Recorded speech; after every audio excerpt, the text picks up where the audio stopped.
We are so back, y'all. I'm so happy to be here again.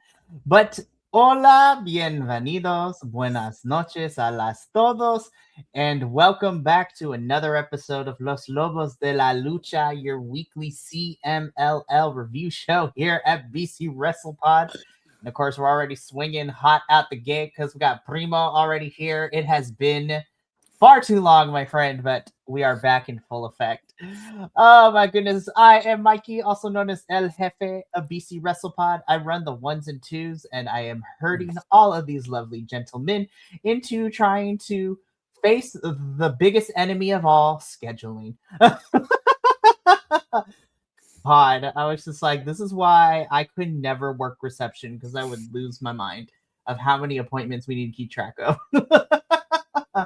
So shout out to all the clerical people out there, the receptionists. Like, I do not envy your job. And also, make sure that you befriend them all as well, because they will give you all the tea, and we love them for it. But of course, I am joined this evening by my lovable little bear partner in crime, Mr. Papa Oso himself, who I love the hats, and he has so many plethora of hats that you will be seeing probably throughout the year, and we're going to buy him some more because they're fun. Unfortunately, we are down Adolfo. He is currently still on his, sabbatical hiatus. He got lost in the sauce. No, I'm just kidding. No, but Adolfo is still taking his reset, and hopefully he will be back sometime soon. But until then, he does say hi, and he loves everyone, and he misses everyone. But we also want to make sure that he takes care of himself, because taking care of yourself should be at the forefront in your 2026 goals and resolutions. But we got a whole plethora of action to talk about tonight. I know we do these reviews a couple days after each Viernes Espectacular, but my God, there was a lot of wrestling for me this weekend. But this was also one thing I was just like, grab the tissues, because I'm probably gonna get emotional because I'm a little bitch when it comes to this. And yeah, I cried. So, but I loved it, especially when there's children involved, man. That, like, I was like, puppies and children are my weakness, and food. Those are my three kryptonites. So we're gonna get into all of that, but before we do, to kind of go through our announcements as we normally do here at BC WrestlePod, we are a group of 14, 15, sometimes 16 and 17. We just keep collecting people like Infinity Stones and Pokemon at this point. But we are so happy that you have found us, regardless if you have been rocking with us since day one, or if you are new and wondering what in the wacky world is this. However you found us, and however long you've been a part of this lovely crew here on the internet, welcome, hi, and feel free to subscribe and explore our YouTube, Twitch, and Kick, where you can find our full-length streams, and especially on YouTube, the edited reviews. We also are on your favorite social media site at BC WrestlePod, so you can follow us anywhere and everywhere, where we do our report cards, our predictions, our previews of the weekly shows, as well as some other fun stuff that happens on the internet. We have some merch available at our store, bcwrestlepodshop.fourthwall.com, where new designs are coming this weekend, because my artistic and slightly autistic brain has finally settled on designs I actually like. And apparently my designs are also causing epilepsy for some of us. No, but seriously, we're going to figure that out. We're probably going to keep this background. I might just keep it as a static image, though, but we'll see what happens with all of that. But we also, of course, we have a little coffee bot. He is our friendo who helps us pay for these pay-per-views out here, specifically AEW pay-per-views, because they're the only company that still we shell out money for, but that's okay, because I don't mind paying for good wrestling. And that is what we do here at BC WrestlePod. We watch all the wrestling. So now that the announcements out of the way, let's get into why we're really here. You don't want to hear me ramble about these announcements. Let's talk about some wrestling. Let's talk about some Lucha Libre goodness coming from Arena México. So again, this is the first CMLL Post-Show Breakdown of 2026. It's been a couple of weeks. CMLL has been really fun the last couple of weeks. I mean, before we went on to our 2-week vacation, We had, some of the AEW folks come down. Like we had Soberano Jr. take on Kevin Knight, Speedball Mike Bailey, and Mascara Dorada, Claudio and Ultimo Guerrero. And then, we had some other fun stuff, but we have things to get into. First and foremost, before I even announce the first match we're going to talk about, shout out to CMLL for giving us graphics once again for this special episode for the Sin Salida. So if you are unfamiliar with CMLL, Sin Salida is the yearly event where there is a giant cage match, and it is crazy because somebody is losing hair or their mask, and we'll get into that in a little bit. Also, not just for this show, but for the last couple of shows, as Primo's, points out, CMLL has been selling out their shows like crazy the last couple of weeks and months, and they're continuing to do crazy things. Also, I will talk about it when we get to the end of this, but CMLL also just dropped that in the next couple of weeks. We're getting some crazy matches between the AEW folks and the CMLL folks, which we're going to talk about at the end of the show. Yeah, also, Místico and Soberano got one the night before. CMLL is doing wonders, and they're kind of on and popping. Not to say that they weren't on and popping before, but it is crazy, and I cannot wait. So, anyways, so let's get into this. So we kick things off with a Relevo Sencillo. So this is our opening match of the evening, in which sees the team of Hijo del Pantera and Valiente Jr. taking on Infarto and Troglodita. Once again, very excited to see Troglodita, one of our Escuela boys, still popping up in here. And also really love seeing these other individuals as well. So, of course, this one was going to be a tough night for everyone because, again, the Sin Salida match was main eventing the show, and that one was going to go long, and long it did. But we still had some other fun stuff happen here. I think this is a pretty solid opening bout. As we always say, the opening matches on Viernes Espectacular do tend to set the tone for the rest of the evening, and I had a good one with this one. So this was a pretty good, and I enjoyed it. So again, I feel like, because this is an opening match and we had everything to get to in the main event, I feel like some things were cut for time. And so I kind of agree with Primo here that I wanted a little bit more in terms of time, but I did love this match between all four of these individuals. Papa Oso, this is the first, post-show of the year. What did you think of our opening match? I loved it. I thought it was great. I agree. I think it was too short, and I know why. But sadly though, everything kind of felt rushed. Leading up to the main event, and which I guess can't be helped, and that's fine. But I mean, I really enjoyed this. And I love Valiente Jr. I mean, I like all four of these guys actually. Mm-hmm. But, and it is really neat to see Troglodita again, because it's been a while since I've seen him. And back in the day when we first started this, he was here a lot, and then he just sort of went away. But so that was really neat when he was announced. I was like, "Yay! Oh, cool, he's back." But the other ones we've seen pretty regularly, but he's the only one that I hadn't seen in a while. And but I love this match, and again, I agree with everybody else. I think it just wasn't long enough. I felt like they had more to give, and but them's the breaks, I guess. But that, that was pretty good. Yeah. And I kind of agree with you, Primo. I would hopefully that these guys become the upper card in a few years as well. Because again, I have to remember that a lot of the newer guys are fairly young. Like we're talking still in their 20s and sometimes younger. I was just like, I swear, like brown and black folk, like black don't crack, brown don't frown. Like it's crazy out here. But I agree, and I'm probably going to put that. I'm going to put that same comment for somebody a little bit later too when we talk about them a little bit later. But yeah, this is a very fun opening bout.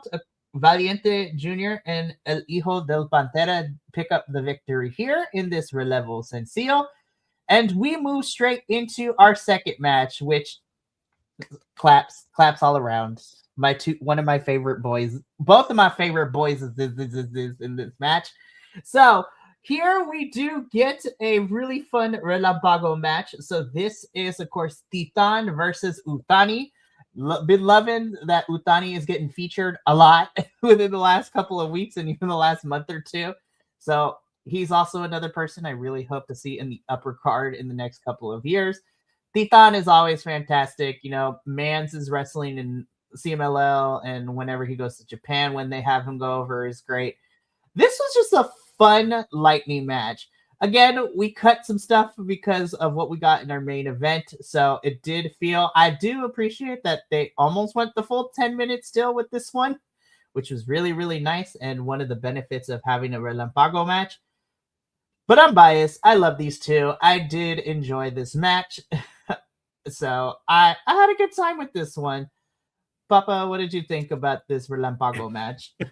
You know, it's funny because we're talking about time and everything, but I was like, yes, it will at least maximum get 10 minutes. So, I was like, yes. Because, you know, I love both of these guys. I've really, really, really kind of grown to like Utani. I mean, you picked him as the one to watch for 2026. Yeah, absolutely. And because he's pretty spectacular, I have to say. And of course, Titan is just amazing. I just love watching him. And so I was excited when they announced these two were going to be wrestling each other. So this was sort of like a fantasy wrestling league pairing up. And then it happened. So I was like, yes. And I loved it. I thought this match was lit. And I thought they were going to go the full 10 minutes. I really did. I was like, yes. I love that. Papa also using the children speak in lit. Yeah. We love it. Clip it. Yeah. Clip it now. Mm-hmm. They're like, oh no, an old man used it. Now we can't use it anymore. Like, we love it though. We love you, Papa. It's fantastic. And so Agent Lo-Fi coming in too. Obviously, we need more from these two, but they got everything they could in that time frame. You know, still a fantastic match. Titan does go over and pick up the win against Utani here, but I'm really excited for these two, and I'm really looking forward to see. Again, we have a whole year to see where the journeys take for, well, pretty much everyone in CMLL. So very, very fun to see where we're going to go with these two. Alrighty, so we are going to, well, no, we're not going to take a break, but we kind of take a break in terms of like, oh, it's all CMLL talent, because when I saw for this, my little independent wrestling heart was full. Also, like one of my favorites that I love Thurston over is also in here as well. On terms of the challenger side, but we get a New Japan Strong Tag Team championship match. And before I go into all of that, Primo putting Utani as his most improved in 2025, which we love. It's so good. And he said that Valiente Jr. was close, but Utani made the better leap on the card, had some main events, which he did. He was in the main event towards the tail end of the year, which was really fun to watch Utani be in like the main event scene. But back to this match. So we have our New Japan Strong Tag Team Championship match. So this is Los Hermanos Chavez, which is Angel de Oro and Niebla Roja, taking on some members of the New Japan Strong Dojo themselves. So of course we have West Coast Wrecking Crew, that is their tag team name, which is made up of Jornell Nelson, who is the lovely gentleman in the back on the right. But then of course on the front is Mabu Thang, the Sky High Samurai Royce Isaac. And I was like, hello, cake. I was just like, and I got to see that in person too. I was just like, ooh, love you. No, but I really do like West Coast Wrecking Crew. They are more on the independent wrestling scene and do participate in the New Japan Strong shows here in the United States and sometimes in Japan. They are usually a heel tag team.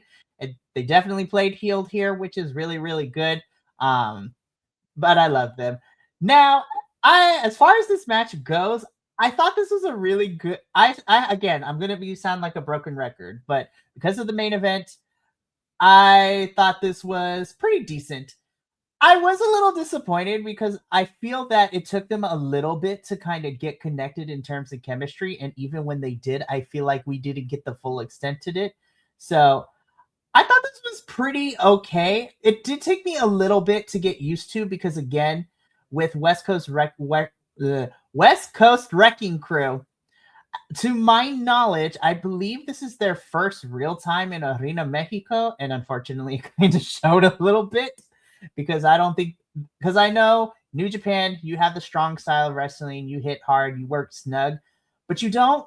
At least the strong New Japan strong folks don't really get a lot of opportunities to work with luchadores. I know that they have the partnership with CMLL, but we don't really get to see the dojo folks come over and work with the CMLL talent like we see in the other stuff.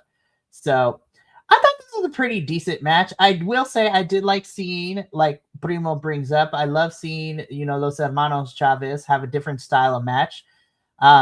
I guess the best way to describe it, I feel like this is the most Americanized match I have seen in CMLL, and that's saying something because we saw like Mystico and MJF go at it like back in September at the Aniversario show. Sure. Yeah. So yeah, I mean, this was decent. I didn't hate it, but I was just like, yeah, love you, West Coast Wrecking Crew, but this is definitely your first time working with actual luchadores. All right, Papa Oso, I know I talked a lot, but what did you think about this one? I mean, it's very much one of these things is not like the other. Mm-hmm. It wasn't horrible. Wasn't spectacular. I mean, I think it really kind of took me out of the flow of the night a little bit. Mm-hmm. And I think you're right. I think it was because it was very American or Western, whatever you want to call it. And it felt like the two styles were fighting each other as opposed to, working with each other. So I was kind of like, oh, okay, that's cool. Some eye candy floating around in there. And so that was okay. But I mean, yeah. And I mean, all right. Yeah, and Primo brings up we didn't get the normal close counter spams that the Chavez usually do, which again is a thing. So yeah, I thought this was still a pretty good match, but it definitely was a little bit off in certain areas. But Los Hermanos Chavez do still pick up the victory here, which is very, very nice touch, which we love to see.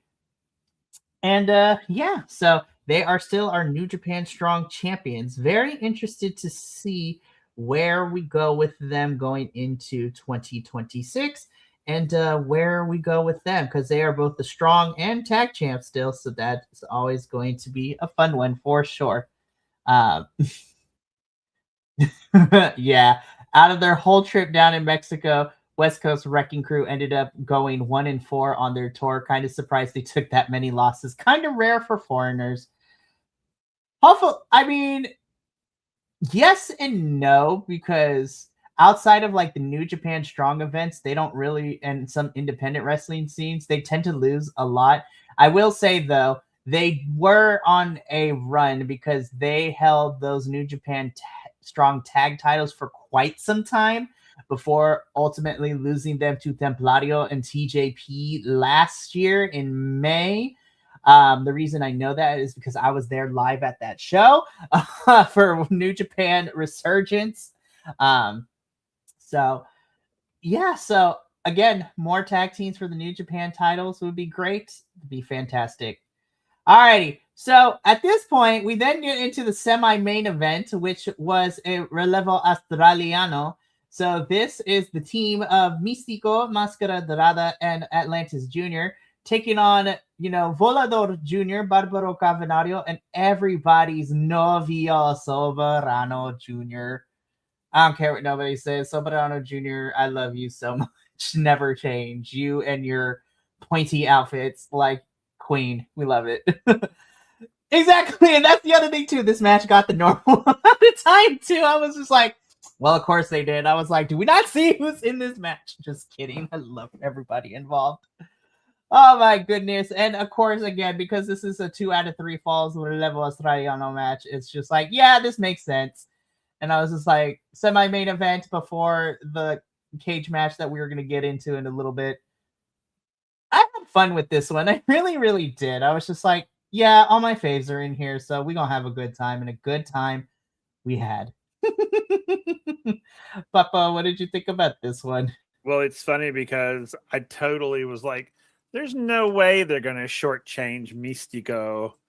There's no way. I was like, this is going to go longer than everything else I felt. I mean, and so when it's normal, as you guys said, but I was like, yeah, that's what I thought. And it was good. I loved it because it's like, wow. I mean, first of all, you would not put this much talent in a single match and give them like 3 minutes to wrestle. It's like, that's an exaggeration. But I was just like, okay, we're going to see something with this one. And, and I love that, of course, I guess it's because of who is in the match. That it's so fun. One of the greatest things I love about luchador wrestling, or wrestling in Mexico in general, I guess, is the audience is so participating in the event. They're not just spectators. 100%. They're legitimately like part of it. And I loved it. And it was very, very, very, very prominent here. You could tell that, one, these guys know how to work a crowd. And the crowd was eating it up. Oh, 100%. So great. And it was so great to watch. You and Primo are on the same wavelength because the crowd work was on freaking point. Everything they did was being eaten up. Like, this is just a fun semi-main event, and it makes sense for everybody we got involved here. So this was a really, really fun bout between everyone. This is great. And yeah, it was really fun. Soberano's so over. He's getting people to boo Mystico. You can kind of hear it here, but you really heard it the next day at Arena Coliseo. It's really fun. And I think we talked about this in our last review, our last post show before break too. It's just like Mystico and Soberano Jr. will have a generational like run of being like kind of the same person, but split into two different halves. And again, Soberano is so over. Like, if people start booing Mystico because of it. Like, I mean, I love Mystico too. Go get me wrong, but I was just like, it's El Novio, so like, of course I'm biased. Like, oh my goodness, we love to see it though. So after a really fun back and forth, we were tied 1-1 apiece, but ultimately it would be the team of Mystico, Mascara Dorada, and Atlantis Jr. to pick up the win over Volador Jr., Barbaro Cavenario, and Soberano Jr. All right, kids, strap yourselves in because I'm going to just let this picture hang for a little bit because Lord help us. It was so much. It was so much. I mean, we said the same thing last year too with like how many people, but still, this was wild to me. So while we let this picture, so you could take a look at all 16 individuals that are a part of this match, in our main event of the show, we got our Sin Salida match, so which would end up becoming a mask versus mask. First and foremost, CMLL, shout out to y'all for doing like those like infomercial style like rules of how the match worked for those who are not unaware too. It's just like, and like watching the graphics of everything was great. So in the Sin Salida match, if you know the lucha de Hula, which we love to see, the jail, basically it's like the jail fight is essentially what it translates to in English. In this, everybody would be locked in the cage and nobody can start making an escape until all 16 participants were in. Then the only way that you can consider yourself safe and fight another day to keep your mask or your hair is you had to climb out of the top of the cage. Unlike in the States where you can escape through the door, You cannot do that here in Arena Mexico. You literally had to climb over the top of the cage, and then you would be considered safe and then climb your way down. The door was locked the entire time once everybody was in. It was crazy.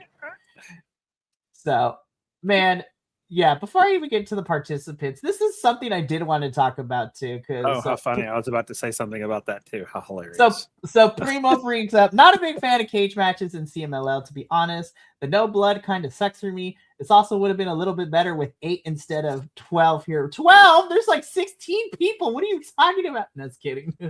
No, I was like, there are 16 people in this match, right? Yeah. No, or am I making that number up? 1, 2, 3, 4, 5, 6, 7. Okay, yeah, there were 16. I was just like, there are 16 people in this match. I was just like, I would have been fine with 12, but 8 is probably better because there was a lot going on in this match.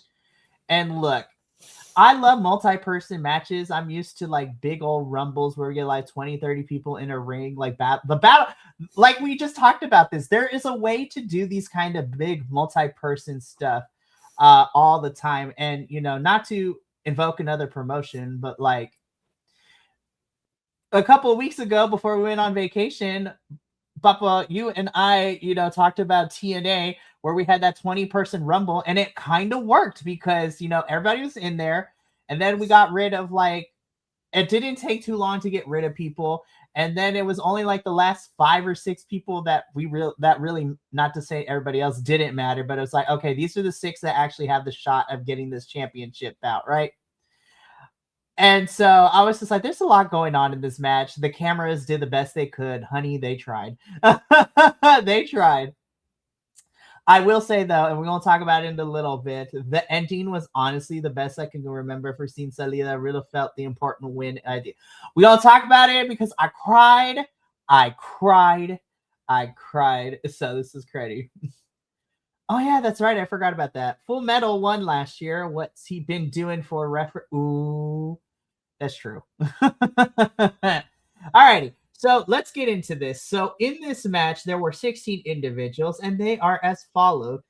Going from left to right, according to my list, we have Astral, Electrico, Oro Jr., Diamond, which again is crazy to say.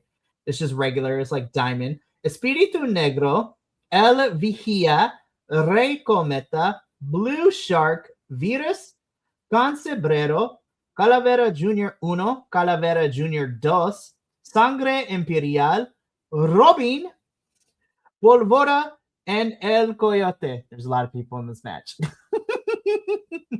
There's 16 people in this match. Can I say that I love El Coyote's mask? Yes. El Coyote's mask, never get tired of it.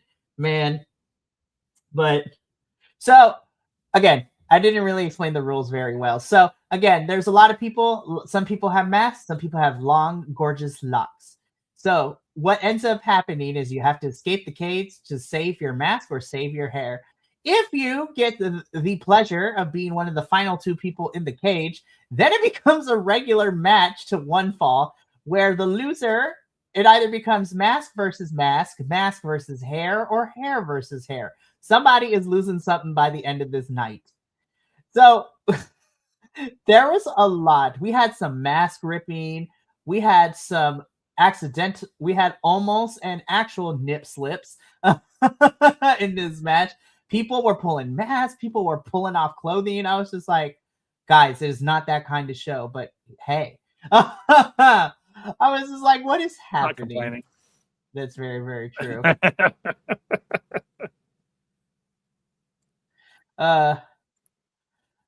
Hey, but you know what? That's also very true. These have generally been for people on their way out, or minis, like a show for people that are normally first, second match guys. This felt like building someone. Yeah, so we're going to get to it. So, every chaos is happening. It's like a good hour and a half long match. So, I was sat with some snacks, right? You know, I was like, this is going to be a long one. One by one, people start exiting the cage. And then finally, we get down to our final 2 in this match, in which everybody was just like, okay, now we're going to actually get some wrestling done. So the final 2 end up being Calavera Jr. 1 and Robin, which then turned into a mask versus mask match, right? The crowd is so behind the Calaveras, and they were cheering for Calavera Junior Uno throughout this whole entire final sprint, so to speak, man.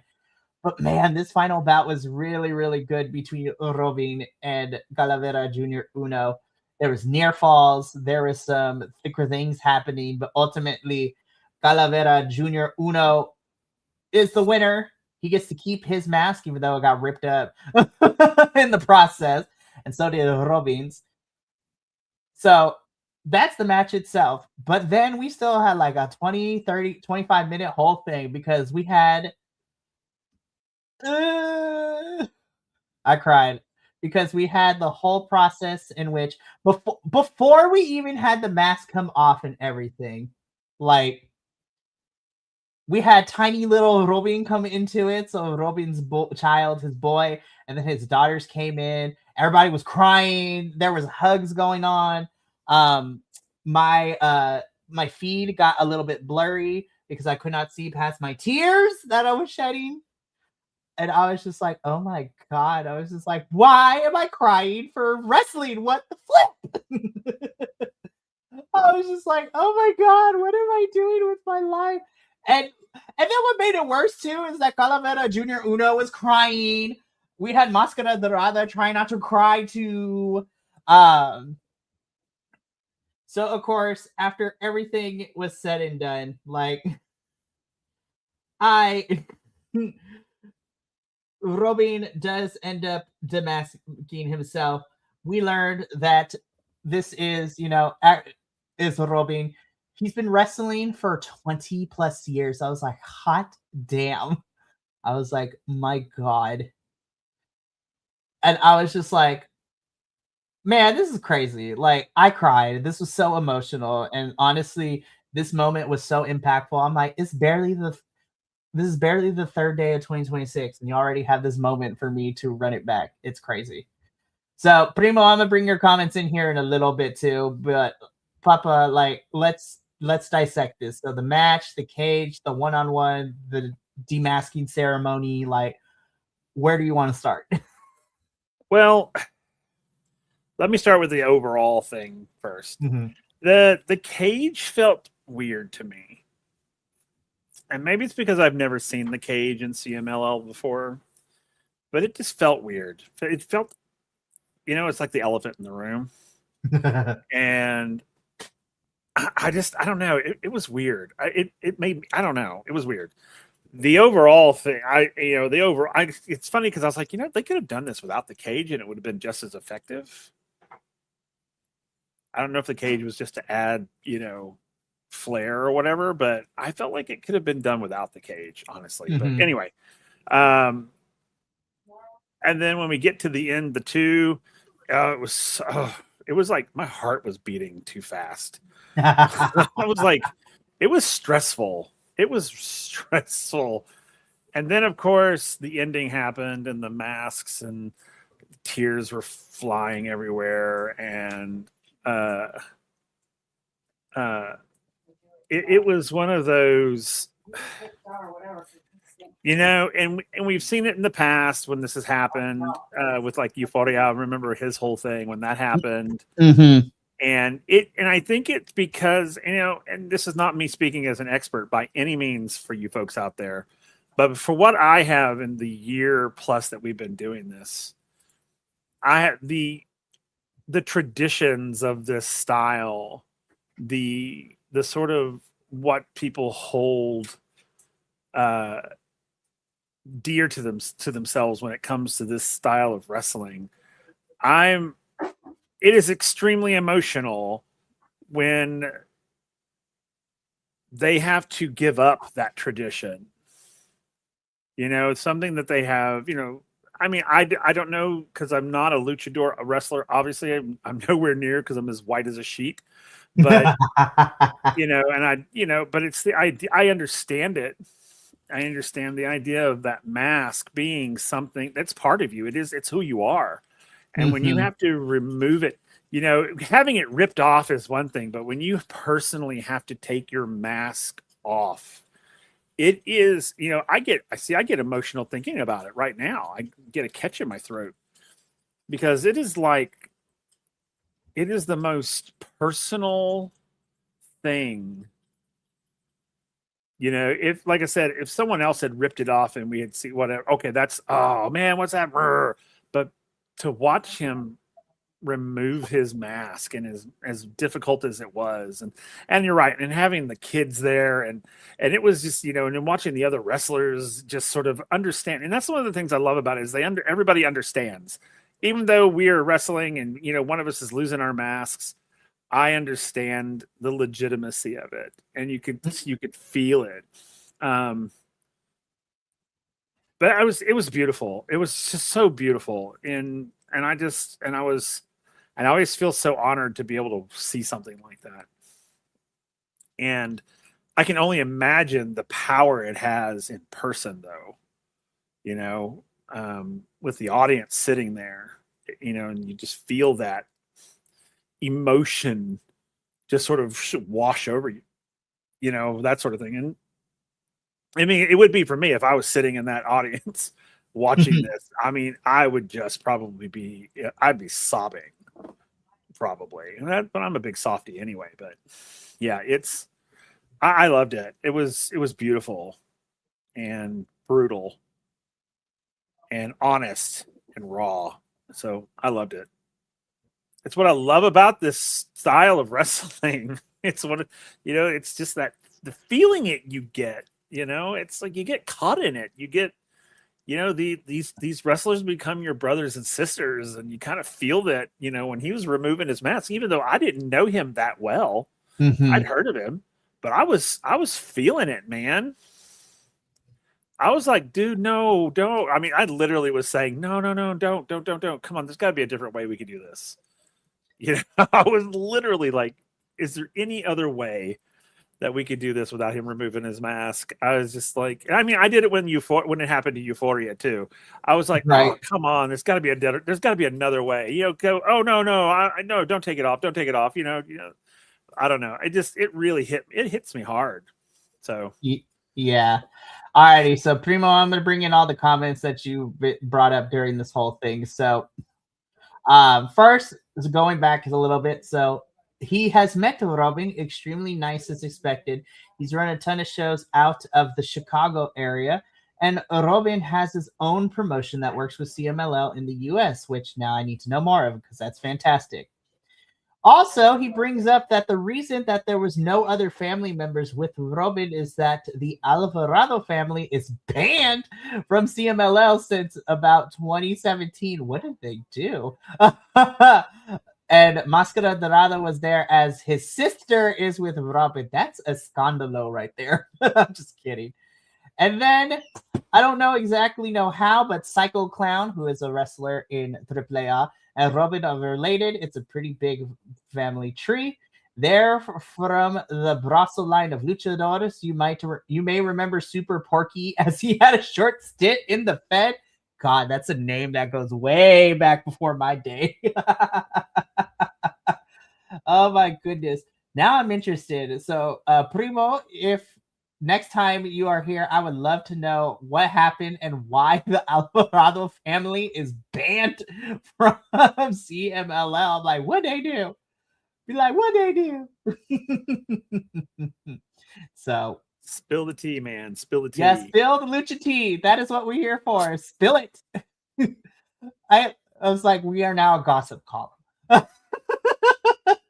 I love it though. Alrighty, so yeah, this was just a way to end it.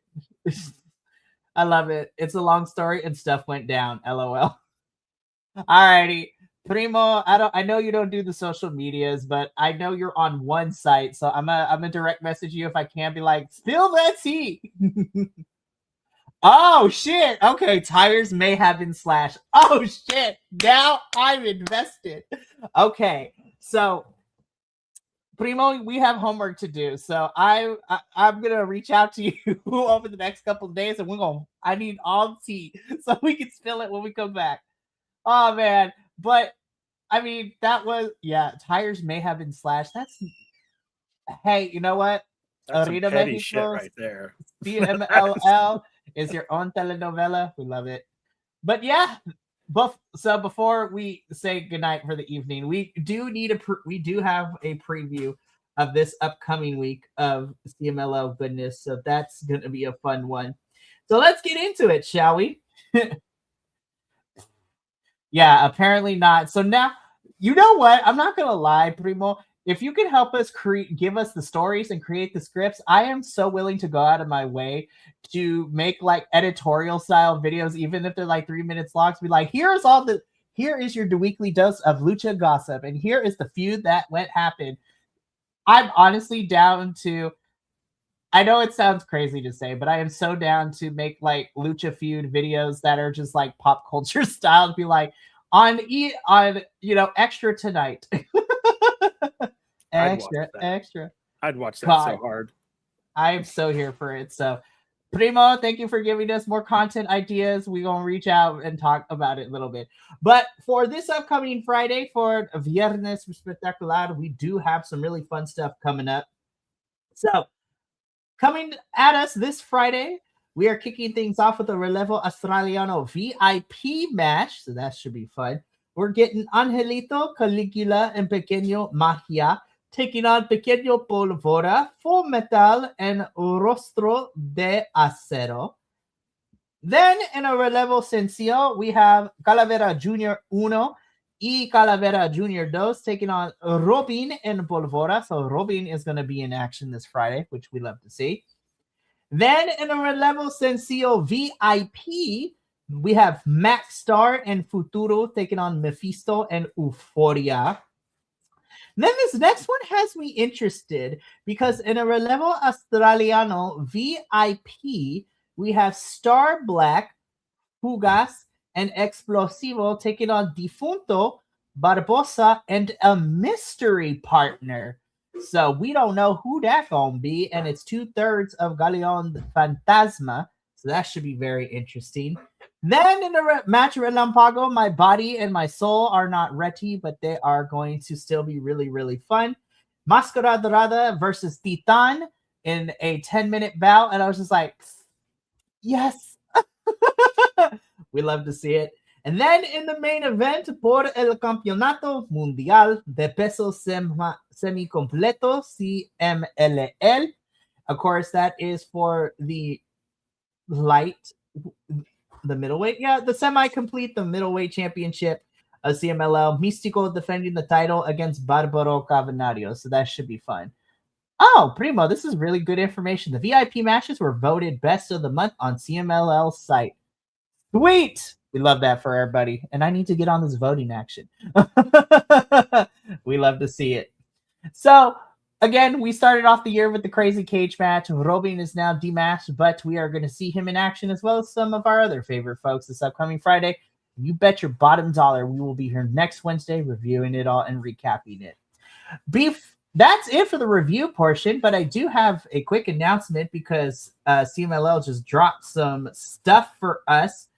Over the last couple of days, CMLL has been teasing some dates that happened to coincide with Friday the 16th, Saturday the 17th, and Sunday the 18th of January over the last couple of days. And so it's like, I wonder what is going to happen on Informa tonight to tell us. Well, we got that announcement, and CMLL just announced that at some point within those 3 dates, the following matches and people have been described. So, at some point, whether it's on the Friday, the Saturday, or the not Sunday show, sorry. The Friday, the Friday, Saturday, and Sunday show. We don't know when these are happening, but in a one-on-one match, we are getting Templario taking on the Ring of Honor World Champion Bandito. So Bandito is coming back, and he's going to square off against Templario, and I'm just probably going to melt into a puddle on my floor. Be like, that match is going to be so good. But also, yes. We are also getting, for the AEW National Championship, Ricochet is coming back to Arena México to face off against Titan at some point, so that's going to be fun. Then in a Ring of Honor Pure Championship rematch that's making me so excited, we have Shelhua taking on the Ring of Honor Pure Champion Tiger Style Lee Moriarty. And if anybody knows my matches of 2025, I highly love that match from Supercard of Honor in the summer. So we're getting a rematch. And then at some point, we're getting all three members of the Gates of Agony in CMLL. So Ricochet, as well as Toa Leona and Bishop Khan. So I'm very, very excited to see some of our AEW folks be coming down here. I'm not going to lie, you guys, from a pure wrestling sport, I'm excited for Lee Moriarty and Shelhua. But from a, oh my God, they're going to fly everywhere and I'm going to melt because of bodies, Bandito and Templario is also at the top of my list. So really quickly, though, Primo coming in. If you guys haven't, you should very much vote. And Lucha Blogs, Tapatio Awards, you've watched enough, and there really wasn't anything outside CMLL that was better, if I'm being honest. LOL. Aw, see, we're getting all this insider information, and I feel like we're about to explore a world that we had no idea existed when it comes to Lucha Awards like this. But I definitely going to have us check this out, too. And Primo, we love you so much. Thank you for always rocking with us and giving this insider information. And I feel very worthy that you recommend us to vote in these awards. So I was just like, because I never know if we're qualified to do anything like this when it comes to Lucha Libre, since we're all so fairly new with it still. But honestly, I'm probably going to go check it out either tonight or tomorrow to do so. So this should be, I'm excited to see it. But yeah, that's going to be it for us here tonight at Los Lobos de la Lucha. Again, we'll be back next Wednesday to talk about more CMLL goodness. But we do have some fun stuff to wrap up this week. We have our final post-show breakdown this week on Friday, as Will and I will be spending some quality time together, as well as our other co-hosts, Will, because there's two of them. Go figure. And we'll be talking about TNA. This is the final TNA pre-tape before we go live next week on AMC. This is going to be nuts. And honestly, I still have mixed feelings, but I'm excited to see the matches that we're getting for this upcoming week. Should be a lot of fun. And hopefully, if the internet doesn't want to, go out on Will's end, we get to watch it together tomorrow. So at least there's that. But that's going to be it for us here tonight. We hope to see you Friday at 7:30 p.m. Pacific for our TNA post-show breakdown. But from all of us here at BC WrestlePod, remember, take care of yourself, love one another, stay biconic, and more importantly than anything, you always deserve to finish your story. We will catch you on Friday for TNA Wrestling post-show. But until then, sayonara, adios, and until next time, peace.